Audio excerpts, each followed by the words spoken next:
একটা বয়সের পর আমরা শুধু বয়সে বড় হই না, রুচিতেও বড় হতে চাই। আর সেই জায়গাটারই নাম পার্সোনালিটি ডেভেলপমেন্ট। অনেকে মনে করেন পার্সোনালিটি মানেই দামি পোশাক, ইংরেজিতে সাবলীল কথা বলা বা বাহ্যিক চাকচিক্য। কিন্তু আসল পার্সোনালিটি তার থেকেও অনেক বড় বিষয়। এটা হলো একজন মানুষের চিন্তাভাবনা, ব্যবহার, মূল্যবোধ, রুচি আর আত্মসম্মানের পরিচয়। একটা বয়সের পর পার্সোনালিটি ডেভেলপমেন্ট খুবই প্রয়োজন, কারণ তখন আমরা বুঝতে শিখি সবাইকে খুশি করে নয়, নিজেকে সম্মান করে বাঁচতে হয়। অপ্রয়োজনীয় তর্কে জড়ানো নয়, কখন চুপ থাকতে হয় সেটাও জানতে হয়। নিজের সময়, নিজের মানসিক শান্তি আর নিজের সম্পর্কগুলোকে গুরুত্ব দিতে শিখতে হয়।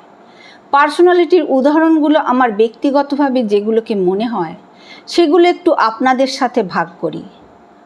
অকারণে কারো সমালোচনা না করা, কথা বলার আগে ভেবে নেওয়া, না বলতে শেখা কিন্তু ভদ্রভাবে, নিজের পোশাক পরিচ্ছন্নতা ও উপস্থাপনায় যত্নশীল হওয়া, সময়ের মূল্য দেওয়া এবং অন্যের সময়কেও সম্মান করা, রাগের মাথায় সিদ্ধান্ত না নেওয়া, প্রতিদিন নতুন কিছু শেখার চেষ্টা করা, বই পড়া, গান শোনা, নতুন দক্ষতা অর্জন করা, নিজের ভুল স্বীকার করার সাহস রাখা, সম্পর্কের ভিড়ে নিজেকে হারিয়ে না ফেলে নিজের আত্মসম্মান বজায় রাখা।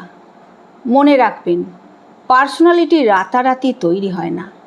এটা প্রতিদিনের ছোট ছোট অভ্যাস, ভদ্র ব্যবহার, সংযম, শৃঙ্খলা আর ইতিবাচক মানসিকতার ফল। বয়স বাড়া আমাদের হাতে নেই, কিন্তু বয়সের সঙ্গে নিজেকে আরও সুন্দর, পরিণত আর ব্যক্তিত্ব সম্পন্ন করে তোলা, সেটা পুরোপুরি আমাদের হাতেই। আসলে এটাই সত্যি, চেহারা মানুষকে কিছুক্ষণ আকর্ষণ করে, কিন্তু ব্যক্তিত্ব মানুষকে আজীবন মনে রাখার মতো করে তোলে।